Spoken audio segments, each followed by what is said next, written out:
really good win. Get us to 1-0 in this rivalry. Kind of, I think with me, a lot of times games, win or lose, sink in a little more, Sunday and Monday than they do, like, because you're so into the game at the time, So I think that kind of, brought to light how big it was, just,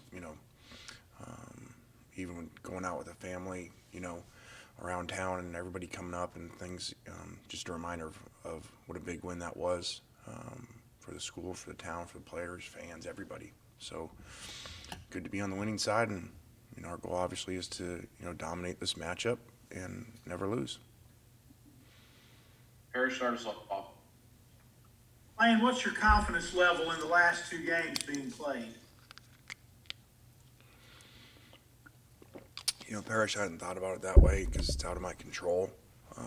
I'm assuming we are playing, but I don't really think that way because I can't control it. So we'll prepare as if we're playing. So what are the next 2 weeks like for you in terms of preparation? How do you balance looking at Ole Miss and looking at an opponent? Well, I assume we'll do this week what we did, whatever that was 2 weeks ago, when we had the same setup. So we'll probably still do something with them Saturday so that they're around here, game simulation type thing, so we can stay on track as if we were playing. It does give us some time, things like Otis, be great for him, to have another week of practice. Haven't been on service team all along, and we'll always look at things we can do better, or maybe a different player somewhere. John, go ahead. And we've always, excuse me, John, and we've always got to be prepared, for COVID, and continuing to work guys different places. We just got hit, with a few of them yesterday, so we always got to have plans in place for that because, as you guys know, got no idea what's going to happen. Lane, you didn't mince words after the South Carolina game, talking about your defense and the improvements you want to see there. How much did the defense kind of improve this week against State from, after watching the film? Yeah, we did. We played a lot better, obviously. Now, completely different team. It basically doesn't run the ball versus, giving up whatever 350 yards rushing, whatever it was. So, just a different challenge, but we got some big stops, had some big times in the game. And you, following up quickly with what you just said regarding COVID, you said you had a few more positives recently. How is it compared to like the other weeks where you've had positives? Is it more than you've seen before, or is it a manageable amount? It is manageable, but my fear always is when you get a few, then it just starts trickling. And who were they around? And even if they're not roommates, just so. I really like obviously when it's zero, like it was last week. Neil, go ahead. Hey, Lane, a couple of things. One, I heard that on the field on Saturday, you sort of called your shot on that Braylon Sanders play. Said, hey, we're scoring on this one. It was 3rd and long, and you guys went deep there. I was wondering if you could kind of confirm or deny or elaborate on that. Well, I'll take credit for whoever said that. That's not what happened, but I actually said here's a touchdown on one earlier that was not a touchdown. But we'll go with it, sure.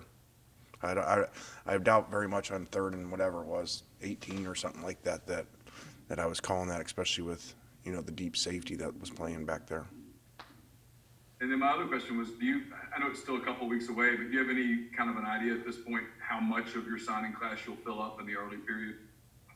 I do not. We actually have a meeting this afternoon to discuss that, 3 o'clock, utilizing some of this extra time. So I do not. I think it's going to be a crazy off season with, what are our guys going to do? You saw some guys go senior day, some guys didn't go senior day, so I don't know if that list was out there, but, we gave it up to them. And so, who's coming back? Well, we don't know that yet even, because there's some of those guys that are in between.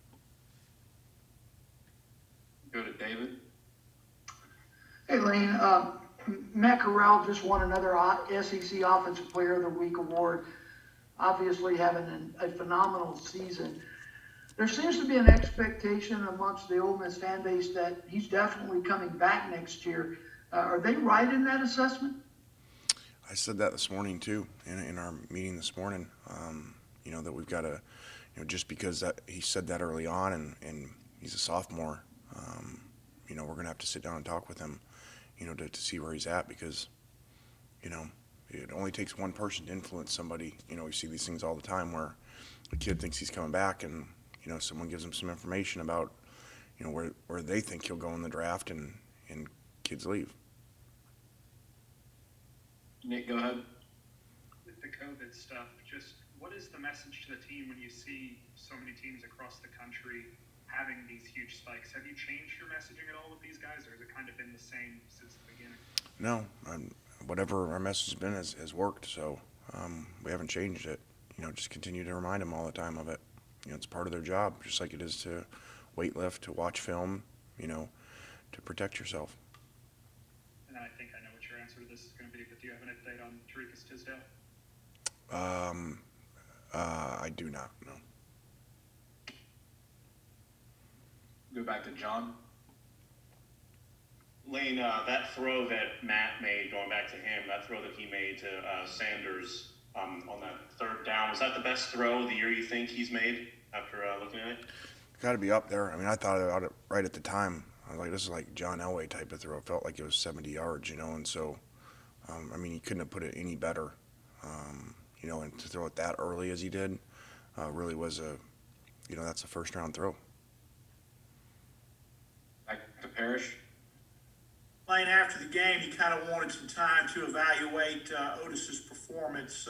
What have you thought about how he played and how he played with the defense and the energy and that sort of thing?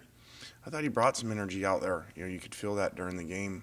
He did well, especially, just knowing whatever a week ago, he was on service team. So I think he's going to get better every week too.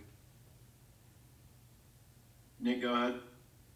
At the beginning of the year, we heard you and some of the defensive players talk a lot about the guys playing out of the system and kind of making things up as they go along. Has that been fixed in your mind, or is that still happening? No, I think we played better, but we got to continue to improve. We're one game away from the game before not playing well. So until the last couple drives, so it's just a constant thing, and guys continue to get better, and like we said, hopefully Otis helps there too, and we stay healthy. Back to David. Luke Logan hit a pretty big field goal for you in the Egg Bowl that stretched your lead out to 2 scores at one point. He's obviously kicking better. Was there anything in particular that made you, or anything you saw to stick with him throughout the season? No, we just, when we'd have the competition, we felt like he was winning, putting us in the best position to win. So, and that was a huge kick. You're right. To go to 2 scores that late, whatever, 5-6 minutes was really, really big.